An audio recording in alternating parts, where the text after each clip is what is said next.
At 2:50 a.m. on November 11, 1918, the Associated Press flashed the announcement that an armistice to end World War I had been signed at 5 a.m. Paris time. Overlooked in the excitement was that hostilities were not to cease until 11 a.m. Paris time. Factory whistles hooted.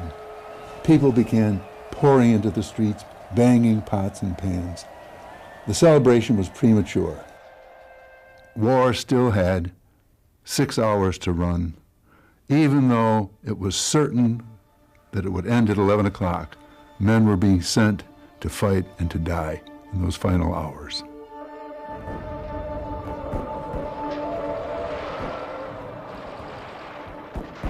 Why, when it was known to the last minute that the war would end, and end with Allied victory, were men still sent into battle?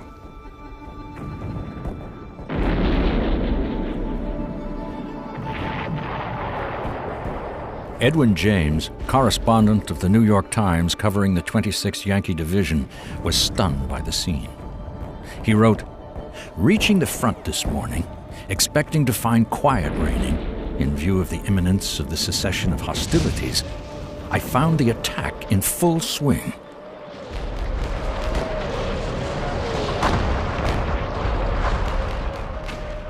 Why did French Field Marshal Ferdinand Foch and American AEF Commander John Pershing order their armies to fight to the last minute, the 11th hour of the 11th day of the 11th month? Why didn't they stop fighting when the Germans signed the ceasefire, rather than 6 death-filled hours later?" On that last day of World War I, the American forces alone suffered casualties of over 3,200 men. The fact that more men were casualties on November 11th, 1918, than on D-Day, June 6, 1944, is more than just a historical curiosity. That senseless sacrifice of men in the last 24 hours is, in microcosm, World War I. So what happened on the last day is emblematic of what happened for 4 years that preceded it.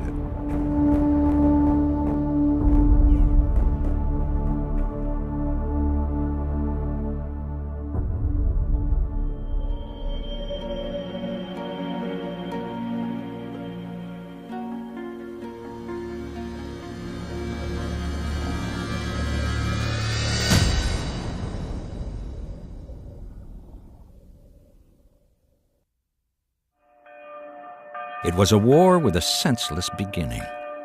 In 1914, Archduke Franz Ferdinand, heir to the Austrian throne, visited Sarajevo.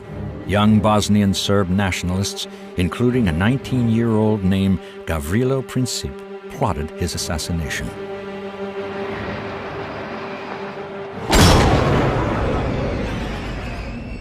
The capture of the assassins revealed no deep international plotting. But the murder set off a tumble of diplomatic blunders that plunged 20 countries into a disaster that would slaughter a whole generation of youth, over 8 million soldiers, and a great European civilization. The Great War began on August 4th, 1914. Germany launched the opening attack. With its crack army and superior war plans, it planned to finish the war early with a crushing flank attack on Paris through neutral Belgium.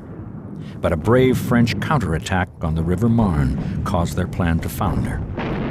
Soon, both sides were locked along trenches that stretched some 600 miles.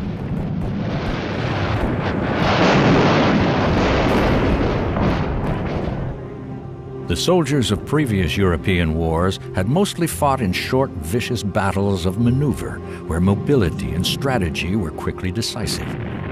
In 1914, the strategy would shrivel to a matter of who could kill fastest and in the most massive numbers. One of the aspects of World War I was in terms not of technology but of demographics. The last time that the major European powers had fought was actually 100 years before in the Napoleonic War, when the population of Europe was 180 million. By 1914, it was 390 million, and it became quite possible to run lines from the Swiss Alps all the way to the English Channel to opposing lines. No flanks to turn, stalemate was almost a guarantee, and stalemate meant attrition. The aging military leadership all through the war failed to develop new tactics and retain the verities of bygone wars. Typical was the man who would be the British Supreme Commander at the war's end, Sir Douglas Haig. Sir Douglas Haig was a man who was still caught up in the 19th century form of warfare. In much ways, he was like American officers who had been trained to fight the Native Americans on the western frontier. Quick sort of open warfare, quick charges, that sort of thing. Neither Haig or some of the American officers early on recognized the fact that the First World War was a war of technology.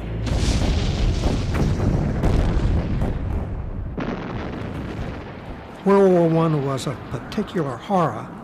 The use of gas, the use of airplanes bombing cities, the use of tanks, and most of all, the use of machine guns mowing down people in rows was particularly terrible, particularly horrific. Even deadlier was the introduction of light, accurate, fast-firing artillery. A recoiling barrel meant that the gun carriage stayed in position after each shot, and the crew could remain in place. Rates of fire and casualties soared. Repeatedly, artillery was lined up, a gun every 6 yards for 15 miles, and the objective pounded with perhaps 4 million shells. Then, infantrymen would advance over open, featureless terrain, perhaps 120,000 of them, walking into a steel shredder.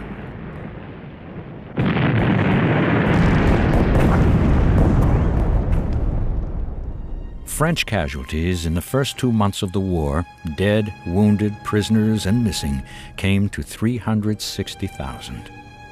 Germany had suffered 241,000 casualties. The British had lost 30,000 men in the first month. Every man who had survived to these last few days of the war was for the moment a victor over stupendous odds and misguided leadership.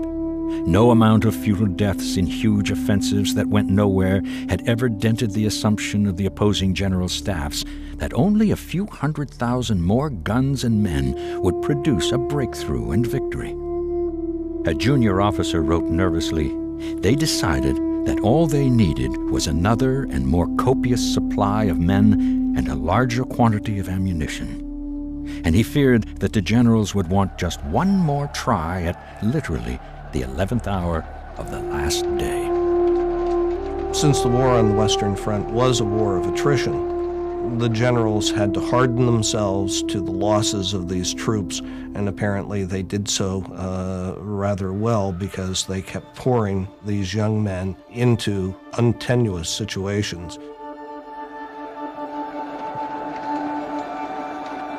So you had these generals, which seemed to the average soldier in line, who were coming up with just ideas of offenses, of throwing them out into no man's land with little territory gained. The generals began using the word attrition more and more openly in describing their strategy. In short, to see which side could bleed the other to death first. As the last day of the war approached, it was as though the months and years before had never happened at the slaughterhouses of the Somme, at Verdun, at Ypres, at Arras, and Passchendaele. As if futile headlong charges, fast-firing long-range artillery, and the machine gun had never been invented. and as if troops had never piled up on the wire. The last day of the war was about to be fought, and it would look very much like the first day.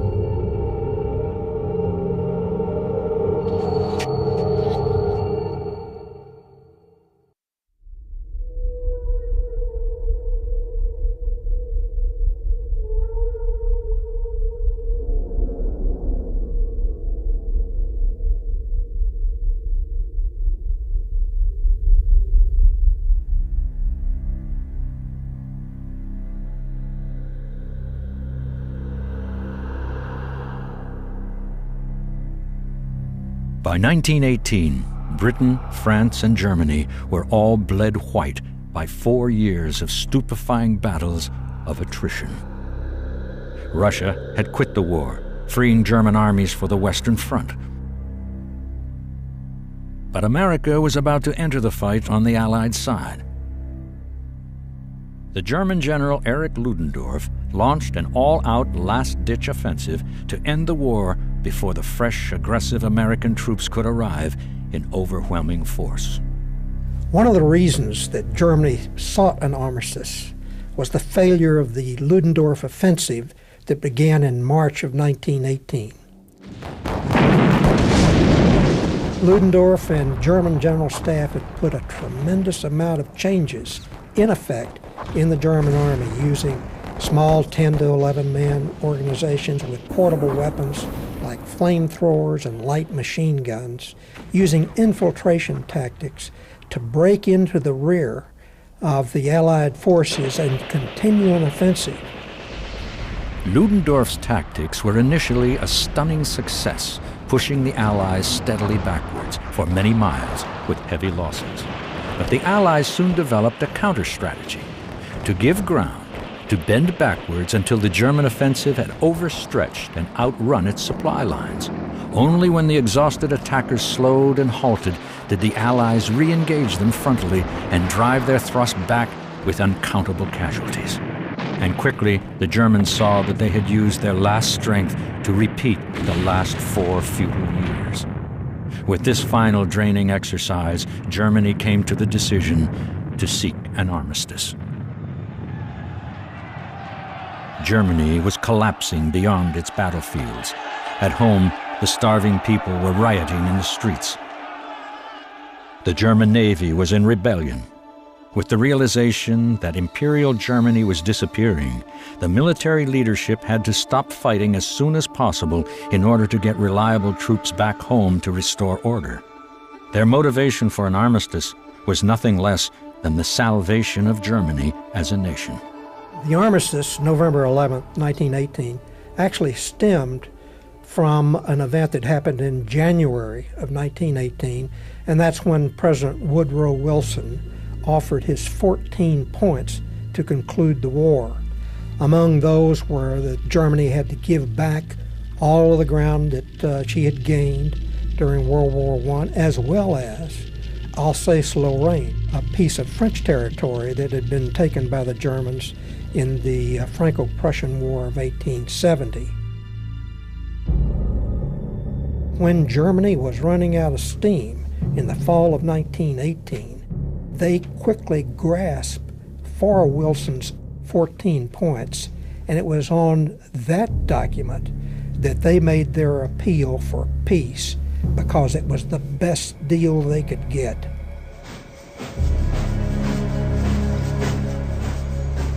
On November 8, 1918, German and French negotiators met in a rail car in Compiègne, France, to begin armistice talks. The Allies were fully aware of the terms the Germans were willing to accept, which took away any need to fight one additional day for territory already conceded.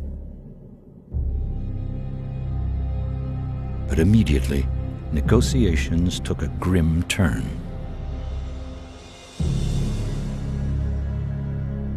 Ferdinand Foch, who was the Allied commander-in-chief, led the delegation at Compiègne in the railroad car to discuss negotiations for the armistice.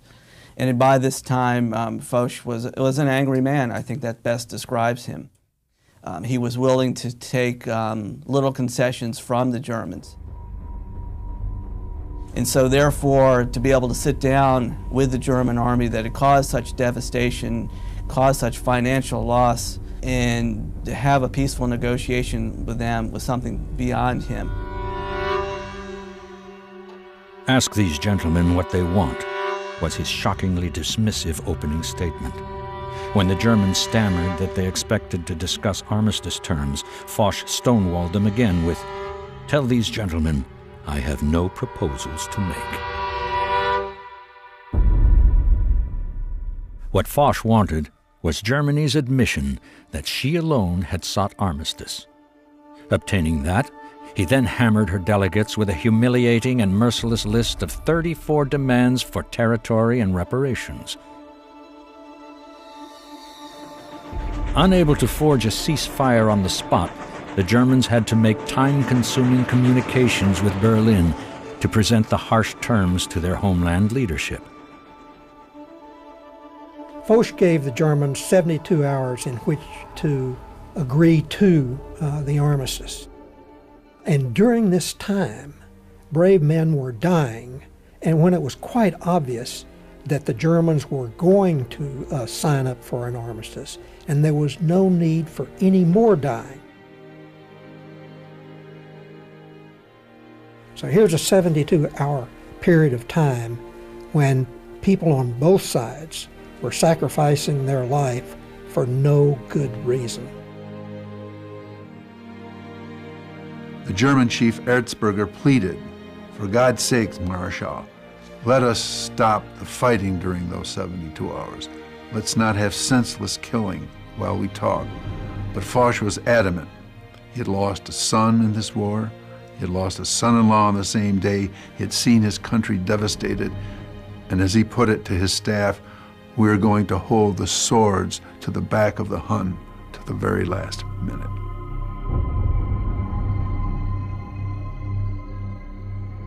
The Allies were certain to demand that Germany's despised leader, Kaiser Wilhelm, step down as part of negotiations, and his staff asked him to do so. Wilhelm, ever raging to continue the war to the last soldier, refused. Some of their leaders had talked to him on November 8th, brought up the fact that he was going to have to abdicate the throne. He didn't accept it. Finally, on the 9th, he does accept it. Then you have to move him out of Germany. So all during this time, battle is still going on the Western Front. An average of 2,250 troops on all sides were dying on the Western Front every day that the fighting went on. The Germans finally realized that more time would buy them nothing but more death, and returned to the negotiating table. The German and Allied representatives who meant to arrange an armistice on the morning of November 11th signed at 5 o'clock that morning. However, the ceasefire was not to take effect until 11 o'clock. So we have 6 hours of a decisional no man's land. What's to happen between them? The only order that was given was to stop fighting at 11. And so we had a situation where commanders had to determine what were they going to do with their divisions in that interim. And essentially, there were two groups. There were the professional career officers who saw a fast fading opportunity for glory, for victory, and perhaps promotion. And you had a more sensible, humane factor who reasoned, this war is going to be over. Why should I send my men to die today for territory that they can walk into peacefully tomorrow?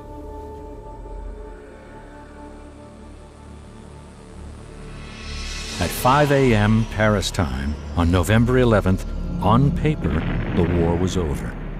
It was a moment that should have unleashed joy and salvation for the soldiers.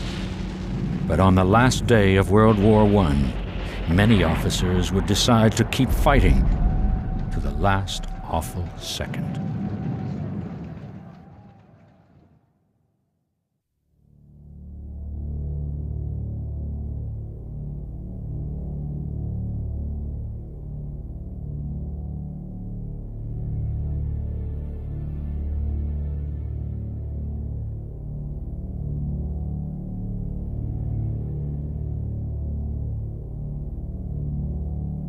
The armistice ending the Great War on November 11, 1918, had been signed at 5 a.m. But the fighting on the last day of World War I was to rage on until 11 a.m.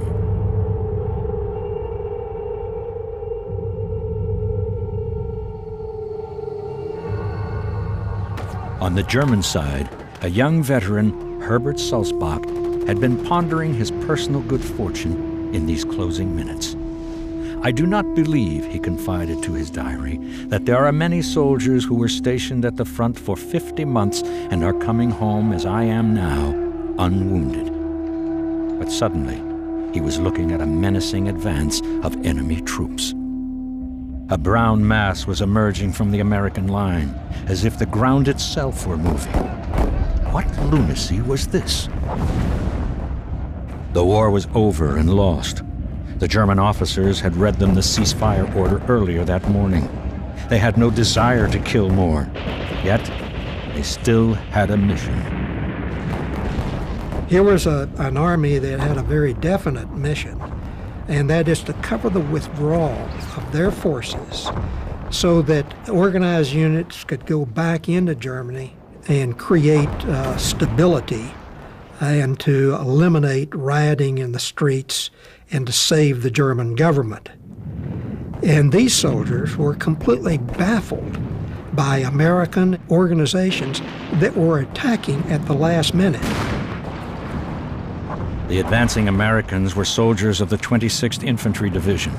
They were one of the divisions delivering an attack planned before the armistice, then canceled, then reinstated when there were no confirming orders to stand down from the assault. A look at the mindset that kept the fighting going to the 11th hour could be found in a letter sent by a tough American artillery captain, busy raining fire on his enemy to the last second. To his fiancée, he wrote, "It is a shame we can't go in and devastate Germany and cut off a few of the German kids' hands and feet and scalp a few of their old men." The man behind the shocking sentiment, Captain Harry Truman, would one day manifest that hardness as President of the United States during World War II. Elsewhere on the last day, American Lieutenant Harry Renegal had rushed back to his unit from the hospital when he heard the armistice rumors. He found his comrades jubilant, then suddenly plunged into stunned silence when the attack order was renewed. At 10:35 a.m., bayonets fixed, they went over the top. At 10:55 a.m., a shell exploded a dozen yards from Renegal.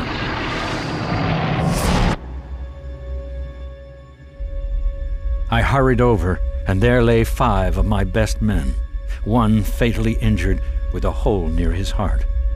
He said, "You know, we all expected things to cease today, so I wrote my girl we were to be married when I returned." There would be no wedding.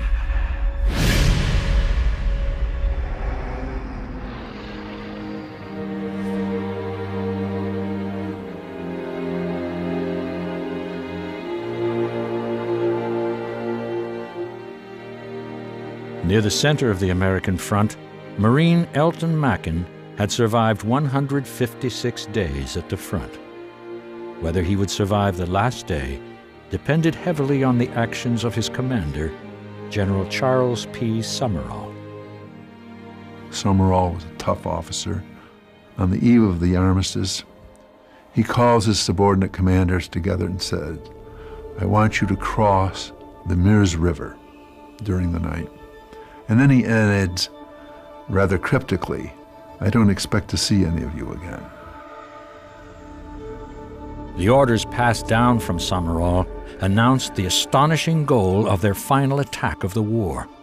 It was to provide support for an operation planned for November 14th, 3 days after the armistice.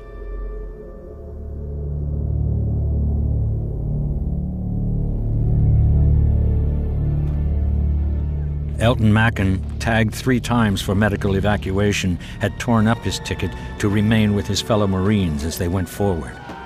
Enemy Maxims embedded in the hills knocked down men like target soldiers in a shooting gallery. Still, they kept coming. By early morning, the Marines and the infantrymen of the 89th Division had crossed the Meuse River and taken the town of Puy. Elton Mackin survives, gets across the Meuse River. However, that crossing has cost the American Army 1,100 casualties in the very last hours of the war. The very next morning, when the fighting stops, General Summerall goes down to the riverbank and takes a few steps out onto one of these bridges, turns around and goes back to his chateau headquarters. General Summerall's personal risk in the operation had involved nothing more than the danger of getting his feet wet in a photo opportunity. Summerall, like all the American officers, could claim that on this last day of the war, he was just interpreting the orders of his American commander, John Pershing. John Pershing knew that President Wilson wanted to get this war over as soon as possible. But no one from Washington was telling him precisely what to do. He took a very ambivalent attitude towards whether or not units should continue fighting or not. Pershing was of the opinion that an armistice, simply a ceasefire, would not be sufficient to deter Germany from again attacking in Europe and being an aggressive nation. So he was not enthusiastic at all about the armistice. Pershing was content to issue no commands that would prevent his ambitious officers from going on fighting and punishing the hated enemy until the last possible second of the war. Among the divisions engaged on that last day was the 81st Infantry Division. The 81st in those final hours lost 365 men. Why? The men had been hoping that their war was over, that within hours they would go on to lead full lives, go home, marry, have children, pamper grandchildren. So why are they sent forward? The general who commanded the division had information that there were bathing facilities in the town of Stenay. And so the town is taken. It's the last city that the Americans take in World War I. And for this indefensible reason, men have given their lives.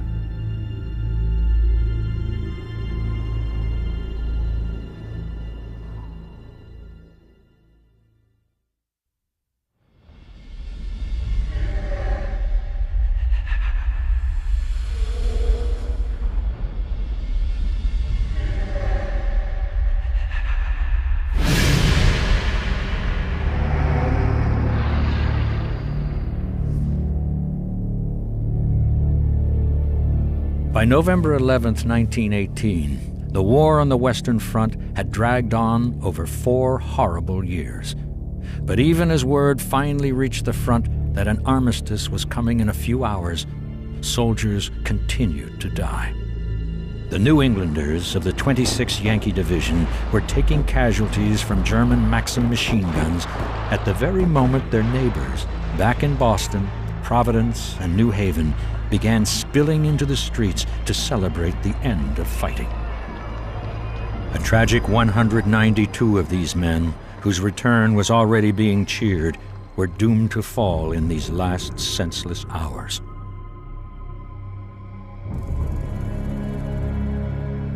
The amazing thing about the motivation of soldiers on November 11th, some who even knew that in a few hours the armistice would go into effect, was they would attack, simply because their comrades were attacking.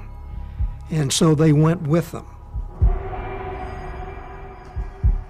Why the doomed soldiers went forward with their units could only be explained by the superhuman bond they had formed with one another.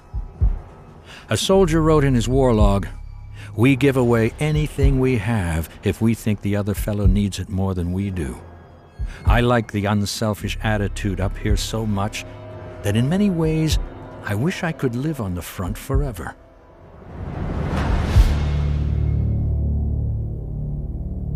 On the last day, this human caring was the only visible good to have come out of all the killing. As the clock ticked down, there was an unspoken question in the casual spending of American life with nothing left to gain.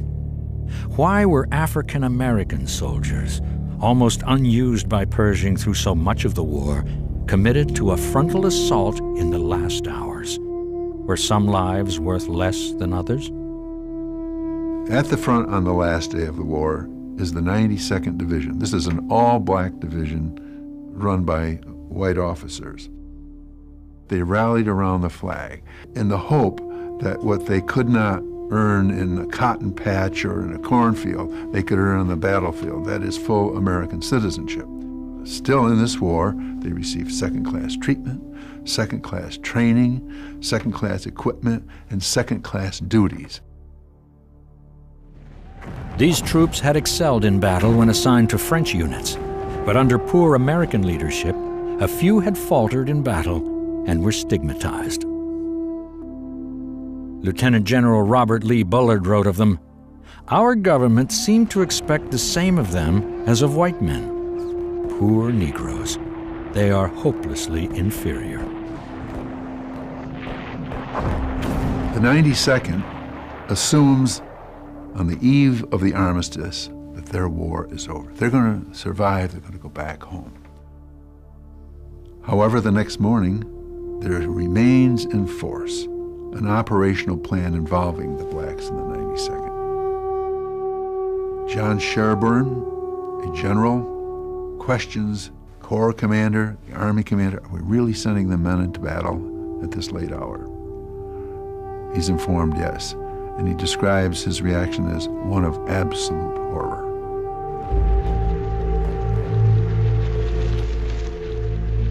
On that last morning of the war, the men of the 92nd came out of their position in a wooded area to a hail of German machine gun and artillery fire. Some 190 of these African American soldiers died within hours of the end of the war. Major Warren Ross was an officer with the 92nd. When the war ended, a heartbroken Major Ross wrote sadly of their brave performance. "My heroic battalion. The battalion has earned undying fame for itself, its regiment, its brigade, its division, and for the American colored race." Hundreds of miles up the front, the town of Mons, where the British expedition force had suffered their first major defeat in the first days of the war, had powerful symbolic significance. The battle survivors had been given a treasured special decoration, the Mons Star. Now, 4 years later, when the British could have marched unopposed into Mons on November 12th, they chose to attack and retake it on the 11th. Sergeant Will Byrd was one of the first men into the outskirts. They find 3 dead soldiers, and Byrd notices that they are wearing the Mons Star. That means that these are men who were engaged the very first day of the war. They have survived to the very last day, only to die in the last hours. And so the British High Command has achieved its symbolic wish. The first defeat of the British has been vindicated by their recapture of the city of Mons. They are back where they started the war 700,000 British lives later. On November 11th, the cannoneers that had created the artillery hell that had characterized the war were not only unwilling to end their barrages, they eagerly redoubled their fire. In the very last hours of the war, there was a terrific bombardment. Every side is firing off every round of ammunition they have left. It's as though at a country fair, they want to shoot off all the fireworks before the festivities end. This ammunition is being fired off randomly to get rid of it in an expectation of the arrival of peace. But these rounds don't make that distinction. And in the very last moments, men are dying from this random artillery fire.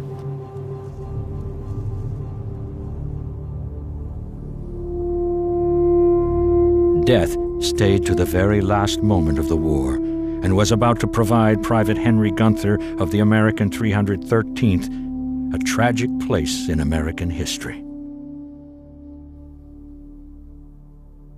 On this last morning of the war, Henry is positioned along a hillside at a place called Ville-de-Vent-Chaumont.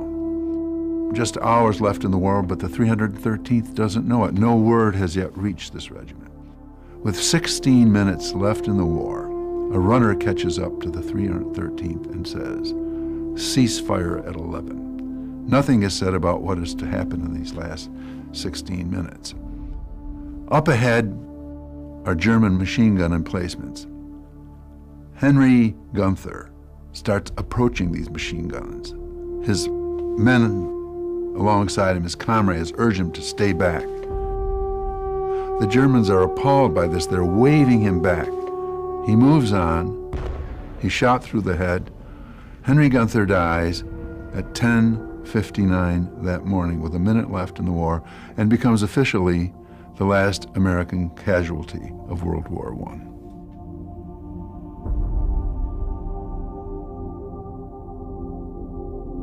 According to the most conservative estimates, during the last day of the war, principally in the 6 hours after the armistice was signed, all sides on the Western Front suffered 10,944 casualties, with 2,738 deaths.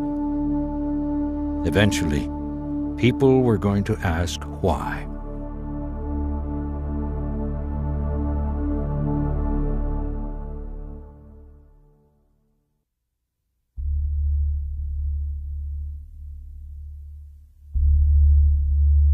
Taking the daily rate of death and wounding in the Great War as a standard, had Marshal Foch accepted Matthias Erzberger's plea to stop the fighting on November 8th, while negotiations were underway, it is likely that 6,624 lives would have been spared, and 14,895 maimed, burned, gassed, and blinded men would instead have gone home whole. A parent supplied a heartbreaking epitaph. To all the world, he was a soldier. To me, he was all the world. Soon after the war ended in 1918, members of Congress began receiving rather poignant letters. People wanted to know, why did a son, a husband, a brother die in the last hours of a war when it was clearly known that the war was about to end?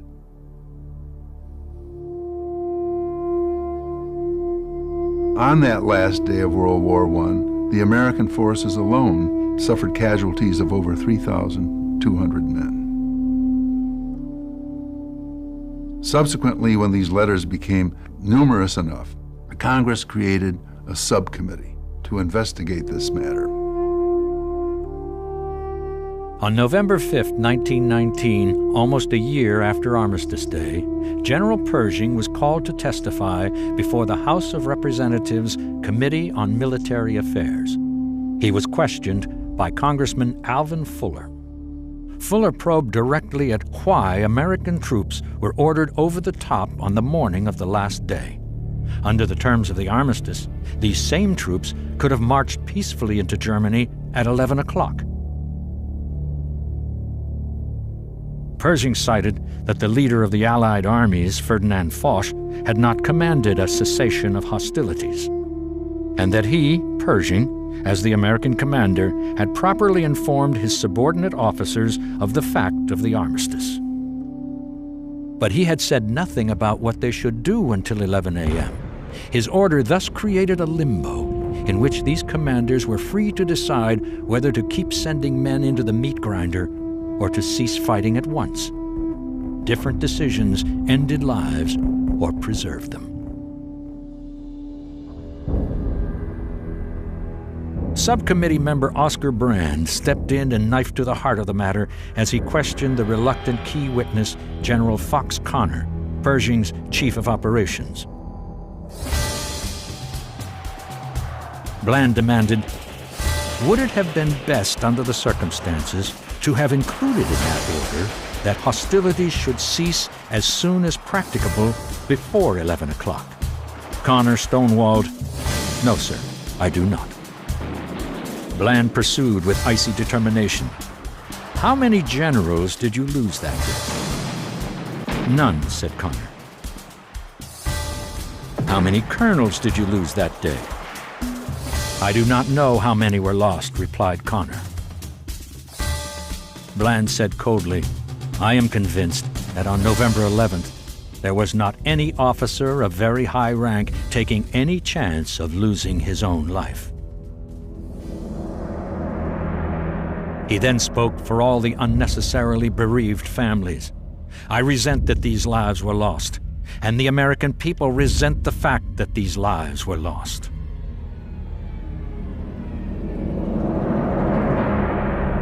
General John Sherburne, a decorated officer, pulled no punches in his denunciation of the events of November 11th. He testified, "They did not look upon human life as the important thing. They had set up what, in my opinion, was a false standard of excellence of divisions according to the amount of ground gained by each division. It was much like a child who had been given a toy that he is very much interested in, and that he knows within a day or two it is going to be taken away from him, and he wants to use that toy up to the handle while he has it."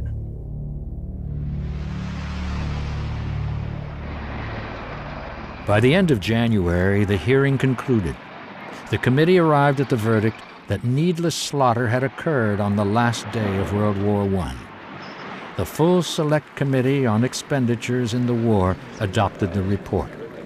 Justice and the placement of responsibility were primed for arrival.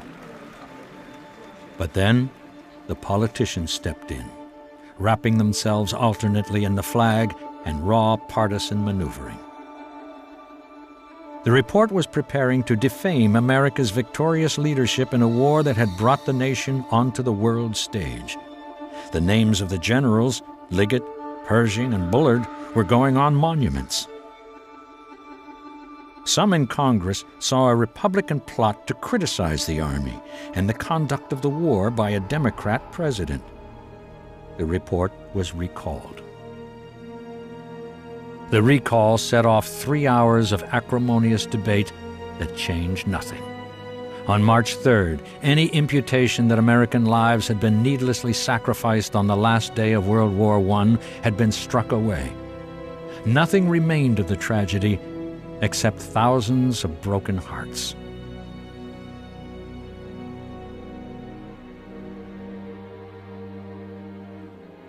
But on all sides, there were men who would not be returning home to wives, to careers, to becoming parents, to becoming pampering grandparents.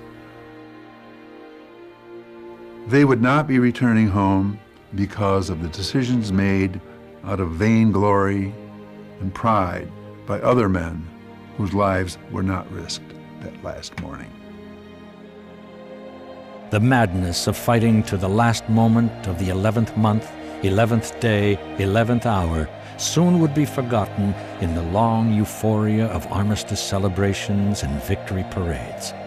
Nobody yet realized that victory would have its costs. The vengeful armistice had paved the way for an even bloodier conflict. The war to end all wars would be refought by the same enemies barely 20 years later.